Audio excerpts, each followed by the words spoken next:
Radhe Radhe dear students, welcome to our channel BSc tricks and tips. आज के इस class में हम BSc 5th semester zoology paper first का यूनिट 8 डिस्कस कर रहे हैं, जिसमें आज हमारा टॉपिक होने वाला है सेरीकल्चर, जिसको कि हम सिल्क वॉर्म के कल्चर के नाम से भी जानते हैं। तो आज की इस क्लास में हम सबसे पहले ये जानेंगे कि सेरीकल्चर क्या होता है, सेरीकल्चर में कौन कौन से स्टेप्स इन्वॉल्व होते हैं और किस प्रकार से सिल्क प्रोडक्ट्स का फॉर्मेशन होता है। सो क्लास को स्टार्ट करते हैं। Sericulture is the process of cultivating silkworms to produce raw silk. Sericulture क्या होता है? एक ऐसा प्रोसेस होता है जिसके थ्रू हम क्या करते हैं, सिल्क वॉर्म्स को प्रोड्यूस करते हैं। किस लिए? ताकि हमें रॉ सिल्क ऑब्टेन हो। इसे ऐसे समझिए, सिल्क वॉर्म्स क्या होता है? सिल्क का कीट। जो सिल्क का कीट होता है उसे हम क्या करते हैं, कल्टीवेट करते हैं। कैसे, उसे हम आगे प्रोसेस में समझेंगे। अब ये समझिए कि सिल्क की कीट्स को हम क्या कर रहे हैं, कल्टीवेट कर रहे हैं। और बाद में इन सिल्क वॉर्म से हमें क्या मिलने वाला है, रॉ सिल्क। अब इस रॉ सिल्क से हम क्या बनाएंगे, सिल्क के प्रोडक्ट्स बनाएंगे। तो ये जो पूरी प्रोसेस हो रही है इसी को हम सेरीकल्चर बोलते हैं। तो हम सिंपल भाषा में कह सकते हैं कि सेरीकल्चर क्या होता है। सेरीकल्चर एक ऐसा प्रोसेस होता है जिसमें कि हम सिल्क वॉर्म्स को क्या करते हैं, कल्टीवेट करते हैं, या फिर सिल्क वॉर्म्स का क्या करते हैं, कल्टीवेशन करते हैं। किस लिए? रॉ सिल्क को प्रोड्यूस करने के लिए। आइए हम आगे समझते हैं कि हम किस प्रकार से सिल्क वॉर्म का कल्टीवेशन करते हैं। तो सिल्क वॉर्म के कल्टीवेशन में हमारा फर्स्ट स्टेप होता है मॉरिकल्चर। मॉरिकल्चर क्या होता है? The cultivation of mulberry plant is the first step providing the necessary food for the silk worm. इस लाइन में यही बताया जा रहा है कि मॉर्टिकल्चर के अंतर्गत हम क्या करते हैं, मलबेरी प्लांट्स को क्या करते हैं, कल्टीवेट करते हैं। और मलबेरी प्लांट्स को हम हिंदी में बोलते हैं सहतूत का वृक्ष। सहतूत के वृक्ष में जो पत्तियां लगी होती हैं, उन पत्तियों को क्या करता है, जो सिल्क वॉर्म होता है, एज अ फूड अपने न्यूट्रिशन के लिए टेक करता है। तो अगर हमें किसी भी वॉर्म को कल्टीवेट करना है तो उसे न्यूट्रिशन प्रोवाइड करना होगा, और उसके न्यूट्रिशन के सोर्स को सबसे पहले हमें कल्टीवेट करना होगा। तो यहाँ पे सबसे पहले क्या किया जाता है, मलबेरी प्लांट्स को ग्रो कराया जाता है। और मलबेरी प्लांट्स की ग्रो कराने के प्रोसेस को क्या कहा जाता है, मॉरिकल्चर। नेक्स्ट स्टेप होता है egg laying. A female silk moth lays hundreds of tiny eggs which are stored on clean paper or cloth. Suppose कि ये क्या है, फीमेल सिल्क वॉर्म है और इसने क्या किया है, फर्स्ट वन टाइम में हंड्रेड्स क्या दिए हैं, एग्स दिए हैं। नेक्स्ट क्या होगा, hatching. The eggs are incubated at a proper temperature and humidity to produce larva.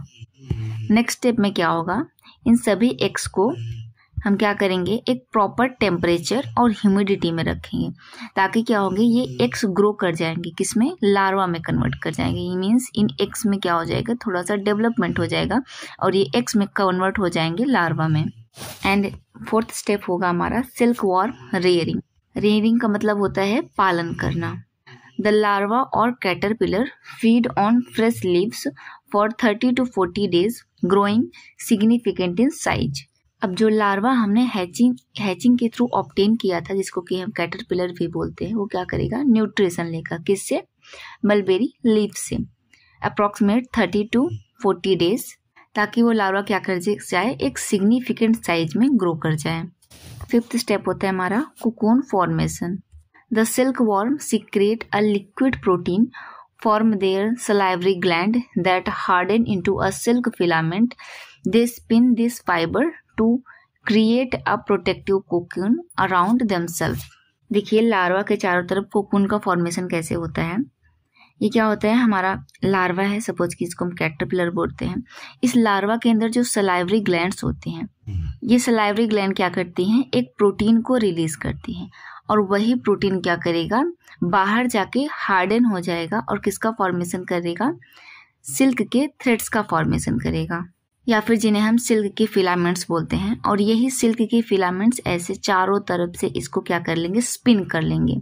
Means कि ये सिल्क वॉर्म है, तो जब इसके सलाइवरी ग्लैंड से यहाँ से प्रोटीन निकली, वो प्रोटीन हार्डन होकर क्या करेगी, सिल्क फिलामेंट बनाए, अभी चारों तरफ से इसको कवर कर लेगी, इस सिल्क वॉर्म को। इसका एक प्रोटेक्टिव लेयर बना लेगी, किसका, सिल्क फिलामेंट्स का एक प्रोटेक्टिव लेयर बना लेगी, जिसको कि हम कोकून बोलते हैं। देखिए यहाँ पे बताया गया है spin the fibre to create a protective cocoon around themself. Next क्या होगा, harvesting and reeling. Before the moth can emerge and break the silk fiber, the cocoon are harvested and boiled to kill the pupa and dissolve the sticky gum that holds the cocoon together.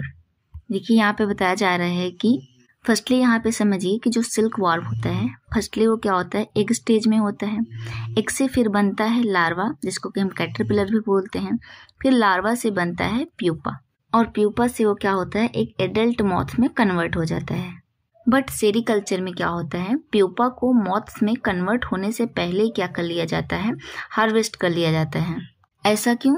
क्योंकि जब pupa के around जो cocoon की covering होती है, तो जब pupa होगा वो कोकून से बाहर निकलेगा तो कोकून की कवरिंग को ब्रेक कर देगा, जिससे जो प्रोडक्ट होगा, सिल्क के थ्रेड्स होंगे वो ब्रोकन हो जाएंगे। सो प्यूपा स्टेज पे ही क्या कर लिया जाएगा, इनको हार्वेस्ट कर लिया जाएगा। फर्स्टली क्या होगा, एक टब में बॉइल्ड वाटर लिया जाएगा और उस बॉइल्ड वाटर में जितने भी प्यूपा होंगे उनको डाल दिया जाएगा, जिससे हमारा जो कोकून की कवरिंग होती है वो इस वाटर में क्या हो जाएगी, dissolve. The silk filament is then carefully unwound and reeled into yarn. और हार्वेस्टिंग के बाद जो हमें स्टिकी गम मिला हुआ होता है प्यूपा से, उसमें हम क्या करेंगे, सिल्क के जो थ्रेड्स होते हैं उनको निकाल लेंगे और निकालने के बाद उनको रील कर लेंगे, किसमें, यार्न में। यार्न में होता है धागा, उन्हें धागे में रील कर लेंगे। नेक्स्ट स्टेप होता है हमारा last step, processing. The raw silk yarn is twisted, died and woven into fabric. जो रॉ सिल्क के यार्न होंगे यानी कि धागे, उनको ट्विस्ट किया जाएगा और डाई किया जाएगा। डाई मीन्स क्या होता है, कलर करना। एंड वूवन इनटू फैब्रिक, और उन्हें डिफरेंट टाइप्स के फैब्रिक्स में बुना जाएगा, मीन्स डिफरेंट टाइप्स के फैब्रिक में बनाया जाएगा। नेक्स्ट है economic importance. Sericulture is an allied activity under the ministry of textile, promoting it as a means of income and economic benefit to farmers. तो सिल्क वर्म जो होता है किसके अंतर्गत आता है, ministry of textile. Ministry of textile क्या होती है, एक ऐसी गवर्नमेंट बॉडी होती है जिसके अंदर जो होते हैं हैंडमेड चीज़ों का क्या होता है, व्यापार होता है।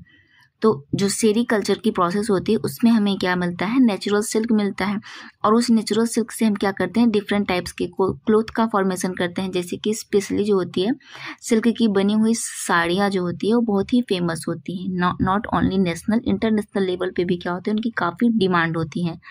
तो मिनिस्ट्री ऑफ टेक्सटाइल क्या करती है, जो सिल्क को प्रोड्यूस करने वाले फार्मर्स होते हैं उनको इनकम का एक बहुत अच्छा सोर्स प्रोवाइड कराती हैं। आइए इसकी प्रोसेस को हम डायग्राम के थ्रू समझते हैं। तो सेरीकल्चर में फर्स्ट स्टेप हमारा क्या था, मॉरिकल्चर। मॉरिकल्चर क्या होता है, मलबेरी प्लांट्स को ग्रो कराना क्या होता है, मॉरिकल्चर। देखिए यहाँ पे हमने क्या किया, मलबेरी प्लांट से क्या किया, मलबेरी की लीव्स को ऑब्टेन किया। अब यहाँ पे क्या हुआ, जो फीमेल मॉथ थी उसने क्या दिए, एग्स दिए, और ये एग्स क्या करेंगे, डेवलप करेंगे, किसमें, लार्वा में, जिसको कि हम कैटरपिलर भी बोलते हैं। और लार्वा के चारों तरफ क्या होता है, सिल्क के फाइबर का इस तरीके से कुछ फॉर्मेशन होता है। इसके चारों तरफ ऐसे ऐसे सिल्क के फाइबर्स का फॉर्मेशन होना स्टार्ट हो जाएगा और ये कन्वर्ट हो जाएगा किसमें, प्यूपा में। अब ये देखिए ये प्यूपा स्टेज है, और प्यूपा स्टेज पे क्या हुआ है, इसके चारों तरफ फुल्ली डेवलप्ड कोकून का क्या हो चुका है, फॉर्मेशन। और जब ये प्यूपा क्या करेगा, इस कोकून की कवरिंग को ब्रेक कर देगा तो वो कन्वर्ट हो जाएगा एडल्ट मॉथ में। बट सेरीकल्चर में क्या होता है, इस प्यूपा के स्टेज पे ही इनको बॉइल्ड वाटर में डाल के इनसे जो कोकून होता है, कोकून क्या होता है जब रिलीज होगा तो वो स्टिकी गम के जैसा होगा, उस स्टिकी गम को क्या कर लेंगे, ये रिलीज कर लेंगे, और बाद में उस स्टिकी गम से सिल्क के फाइबर्स को निकाल लिया जाएगा और उन्हें रील्ड करके यार्न में कन्वर्ट्स कर लिया जाएगा, और बाद में उस रॉ सिल्क का यूज़ किया जाएगा सिल्क के प्रोडक्ट्स को बनाने में। तो ये थी हमारी सिल्क वॉर्म की overall life cycle. Okay students, तो यहाँ पे हमारे सभी टॉपिक्स कंप्लीट होते हैं। किसी भी स्टूडेंट को अगर टॉपिक से रिलेटेड कोई भी डाउट हो तो आप कमेंट सेक्शन में पूछ सकते हैं, और क्लास के नोट्स जरूर प्रिपेयर कीजिए ताकि वो आपको एग्जाम में बहुत ही ज़्यादा हेल्पफुल हो। ओके स्टूडेंट्स, तब तक अपना ख्याल रखिए, पढ़ाई करते रहिए। राधे राधे।